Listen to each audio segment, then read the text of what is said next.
Hello guys and welcome back to our channel. If you love watching unstoppable heroes dominating entire realms with their sheer power, you're in the right place. Today, we're counting down the top 10 best Isekai Anime, where the main character is ridiculously overpowered. From legendary swordsmen to all-powerful mages, and even a slime that can take down dragons, we've got it all. Whether you're a die-hard Isekai fan or just starting your journey into these alternate worlds, this list is packed with action, adventure, and epic moments that you won't want to miss. But before we get started, don't forget to hit that like button, subscribe for more anime content, and let us know your favorite overpowered protagonist in the comments below. Alright, grab your teleportation circle, and let's jump into the list.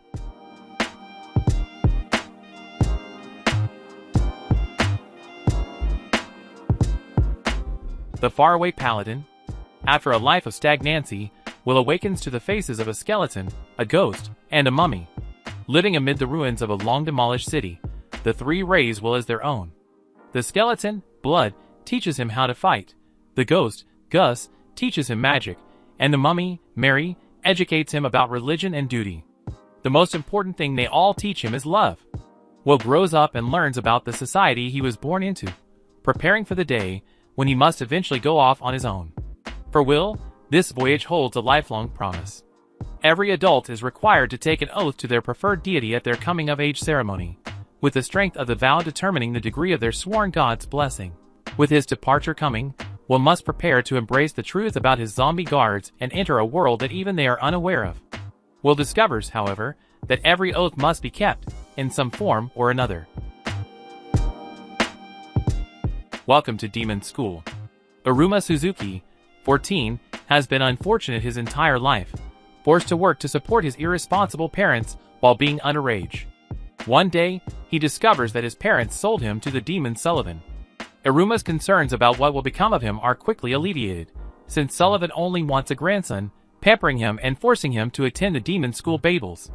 Iruma first attempts to maintain a low profile for fear of his peers realizing that he is human. Unfortunately, this turns out to be more difficult than he thought. It turns out that Sullivan is the school's chairman, and everyone believes he will be the next demon king. Iruma quickly finds himself in an unusual predicament, as he is forced to chant a forbidden spell in front of the entire school. Iruma instantly gains a reputation he does not desire. Nonetheless, he will undoubtedly be drawn into even more odd situations. So I'm a spider, so what? The day is as typical as it can be in high school, with kids going about their daily routines until an enormous disaster strikes the school, murdering everyone in its path. A small group of students are fortunate enough to be reincarnated into another world as aristocrats, princes, and other people with distinguished origins, thanks to what appears to be a miracle. One girl, however, is not as fortunate. After being resurrected as the weakest spider, she is instantly confronted with the difficulties of her predicament. Nonetheless, she must persevere in the face of multiple threats to her life. Discovering that her new world features an RPG-style structure, she does her best to seek prey and kill monsters in order to level up and progress.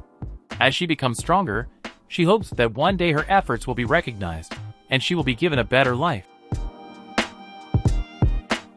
Kuma Bear. After nearly a year of fanatically playing the VR MMO World Fantasy Online, the game's administrators give the shut-in, but reasonably prosperous 15-year-old Yuna a bear suit. The clothing, while somewhat unpleasant to wear, contains overwhelming stats and effects that dramatically increase her character's potency. After receiving the bear equipment, she is sent to a different in-game environment, preventing her from returning to reality. Yuna, confused and unable to log out, sets out to explore this strange surroundings. She saves a kid named Fina from wild wolves, and guides her to Crimonia. Yuna, on the other hand, stands out wherever she goes due to her unique bear outfit, and her reputation swiftly rises, to the point where she is nicknamed Bloody Bear. Undeterred by this upheaval in her life, Yuna chooses to play the role of an adventurer and thoroughly immerse herself in her new surroundings. Kemono Michi, Rise Up. Jinzu Shibata, a professional wrestler, has the physique of a mountain, but beneath his massive exterior is a man with a deep love of animals. Jinzu, known in the ring as the renowned Animal Mask, has won the hearts of fans all around the world with his unique tiger persona. During his fight for the world champion title against his fiercest foe, the macadamian ogre, Jinzu is unexpectedly transported to a magical realm by a princess. With her realm endangered by a monster infestation, she begs the wrestler for help, to which he responds by knocking her out with a German suplex. Jinzu escapes the castle and finds himself stranded in a mysterious country, where he decides to begin his career as a beast hunter, capturing and befriending species from all over. Joined by the wolf girl Shigeru, the dragon girl Hanako, and the vampire Carmilla Van Stein, the professional wrestler pursues a variety of perilous requests in order to realize his ambition of owning a pet shop. Tsukimichi Moonlit Fantasy. Makoto Masumi is transported to another world to meet the goddess, and become the hero, as part of a strange bargain made years ago between a goddess and his parents. However, the deity considers Makoto to be hideous, refusing to even look at him, and revoking his heroic title. As atonement, the goddess sends Makoto to the darkest reaches of the wasteland, far from human civilization. Because of the difference between Earth and this new world, Makoto's latent physical and magical talents awaken, making him tremendously powerful. He meets a variety of demi-humans and legendary beings, all of whom are charmed by his characteristics and join Makoto in creating a new village, where they may all live peacefully together. Despite his achievements, Makoto is still eager to meet other humans. In a world where the goddess herself has forbidden him from mingling with his kind, Makoto and his companions must fulfill his desire, and possibly improve society in the process. I've been killing slimes for 300 years, and maxed out my level. Slimes are typically the easiest creature to defeat in role-playing games, and as a result, they provide minimal experience points. But what happens if you live long enough to continue defeating them for 300 years? Azusa Aizawa dies suddenly, as a result of acute tiredness after many years of working for corporations. As she appears to be on her way to the afterlife, she meets a goddess, who grants her immortality, as well as a pleasant life in another realm.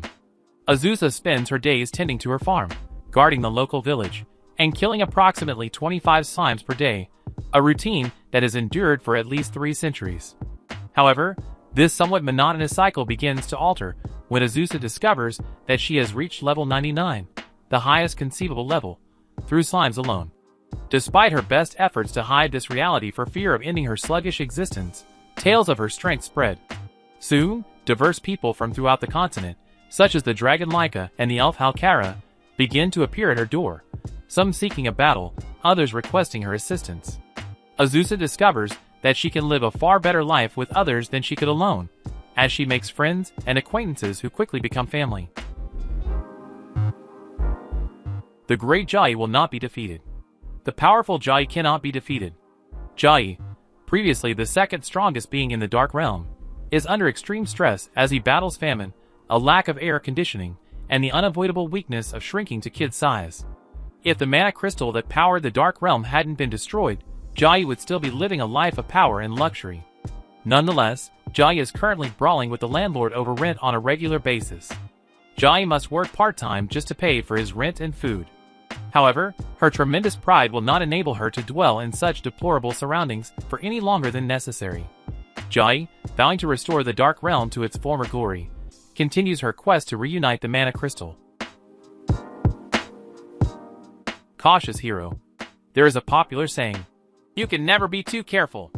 It is critical to be prepared for every event that may arise, even if it appears to be a waste of time. Furthermore, in games such as RPGs, it is advantageous to outperform your opponents in order to win complete victory. These words characterize Sayarayagwin a little too accurately. After being summoned by the goddess Ristart to preserve Gaybran from destruction, the hero prepares for his noble adventure. While this may seem normal, he spends a significant amount of time training himself, despite his overpowering stats. He battles weak adversaries using his strongest talents, and buys an excessive amount of supplies and potions in order to stay alive. While his attitude may be unpleasant, it could be Gaybran's saving grace, especially in a world where the forces of evil rule all expectations. Kakuriyo, bed and breakfast for spirits. Aoi Tsubaki was abandoned as a child by her mother, and has always had the capacity to perceive Ayakashi, spirits from the hidden realm. Her grandfather, Shiro Tsubaki, who had the same ability, took her under his wing and taught her how to coexist peacefully with the Ayakashi. When her grandfather dies unexpectedly, the independent Aoi must continue her college studies, armed solely with her cooking knowledge, as a form of protection against the human-eating spirits. In the hopes that the Ayakashi will not mistake her or other unsuspecting humans for a delectable meal, she takes it upon herself to feed the hungry creatures who cross her path. Aoi is sent to the hidden realm after offering her lunch to a mystery Ayakashi, who shows himself to be an ogre god known as Adana, the master innkeeper. There, she discovers that she was used as security for her grandfather's 100 million yen loan, and that she must pay the price for her grandfather's irresponsible judgment by marrying Adana. Aoi heroically rejects and chooses to settle matters on her own terms. She would repay the loan by starting an eatery at Adana's inn. Kakuriyo no Yadameshi follows Aoi's journey, as she attempts to change and touch the lives of the Ayakashi using the one weapon she has against them, her wonderful cuisine. So these were the top 10 best isekai anime, where the main character is overpowered. Make sure to subscribe to the channel and hit that bell icon so that you don't miss any videos like this in the future. Keep sharing your thoughts with us down in the comments. I'll see you in the next one.